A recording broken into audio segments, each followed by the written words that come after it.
Good morning. I'm going to give a quick tutorial on how to do one watercolor technique. There are a gazillion different watercolor techniques, but we don't have time to do all of them. So in our little library kit, we have a container with 6 watercolors. I know it doesn't look like a lot of watercolor, but watercolor, a little bit goes a long way. So this technique that we're going to do is called wet on wet, and I'm going to show you on a smaller piece of paper. You get one larger piece of paper with the world map sketched out on it, and you get 2 smaller pieces for practice, or if you want to make a card or whatever you want to do. And you also get a brush.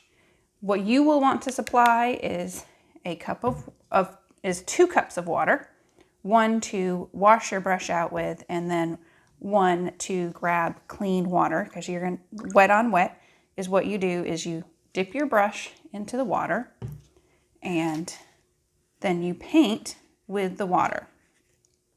If you want to draw something out and then paint with it, that's fine.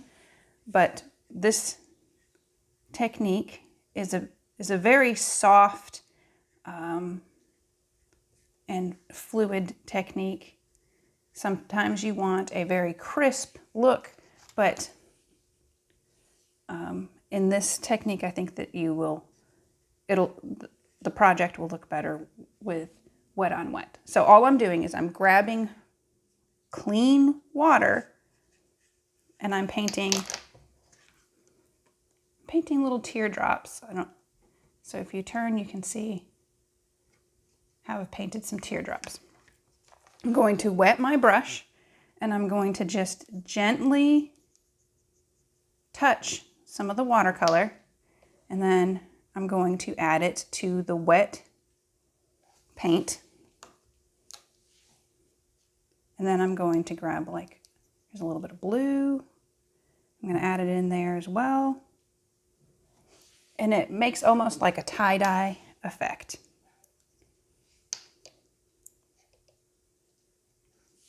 And so wherever you put the water, that is where the paint is going to go and stay.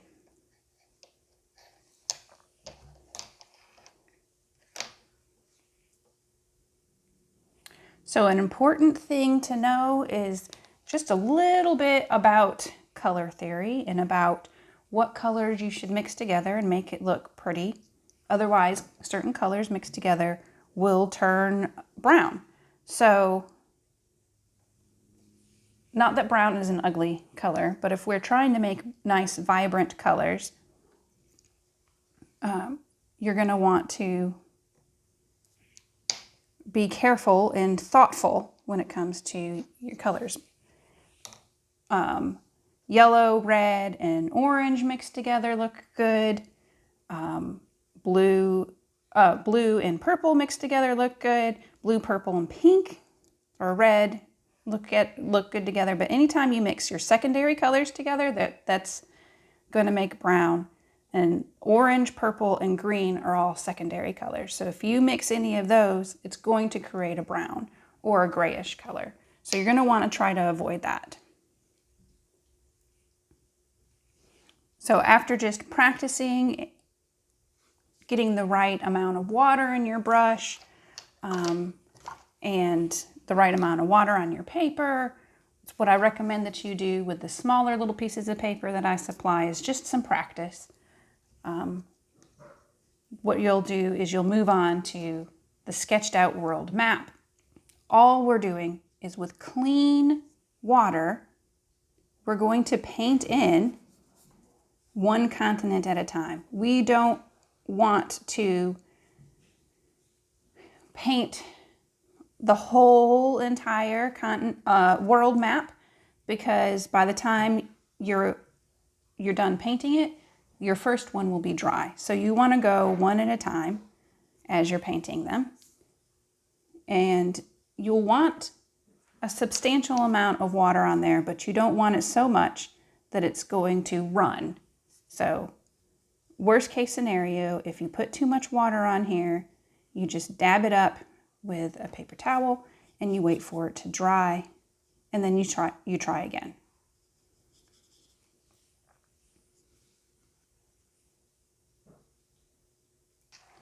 So now I have all of Europe and Asia painted in with water, and you can see how that's shiny. And I don't have any big, huge puddles of water. What I'm going to do is I'm going to wet my brush, and I'm going to grab just a little bit, just gently touch in the paint. And I'm going to grab and just fill in the continents. And again, I'm going to be very strategic about what colors I put next to each other. Because if I put green next to that orange, it would turn brown, and I want to avoid that. Depending on how bright you want your colors is how much water you want to add. To lighten colors, you add more water. To have it very dark and intense colors, then what you'll do is use less water. So it's pretty simple. We're just filling in the lines, kind of just coloring it in like it's a coloring book, but we're doing it with watercolor paint. You're going to want to make sure that you get all the way up to the line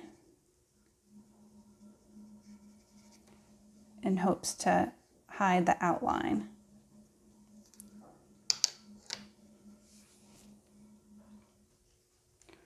One cool thing that you can do is once you start putting paint on there, you can move it around. It will stay wherever you put the water. It is not, unless it's a large amount of water, it's not going to break that barrier that you created already. So if you want a nice spread out tie-dye effect, then you can move it around and rotate it. So another trick is if you put too much water in an area, if you dry your brush off really well, you get paper towel and dry it off, or you can just use your hand like this and grab the water that's on the brush and you just pull it off. You can use your brush to kind of soak up some of the water, because I put too much water on that. And so now I don't have a big puddle of water because I used my brush to carefully soak it up. If I used a paper towel, it may have smeared the paint, and we don't want to do that. So I am just slowly moving one continent at a time. Same thing, just filling it in with clean water, and then once I have the whole area covered with clean water, I go in with my color and just add it in, move it around, make sure I fill in all of the areas.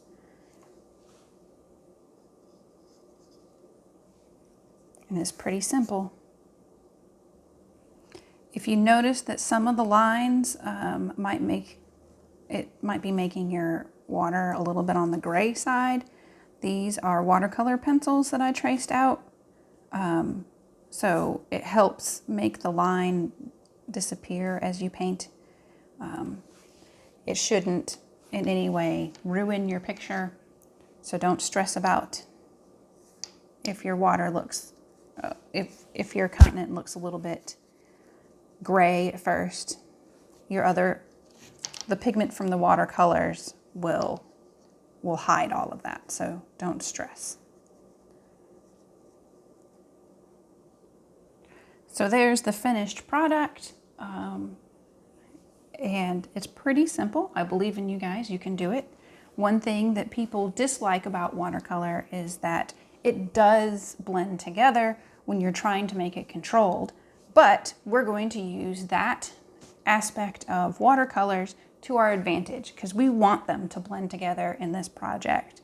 And because we're just working one step at a time and adding water to one shape at a time, and then allowing those colors to blend together on purpose.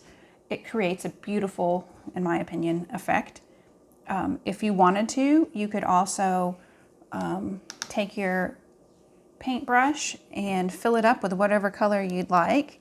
And if this is totally personal preference here, and then you can splatter some paint all over.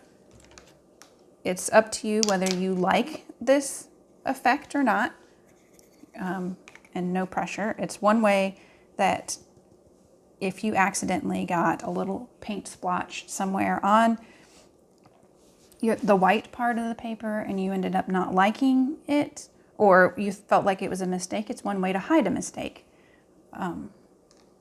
As Bob Ross says, happy little accidents. So happy painting.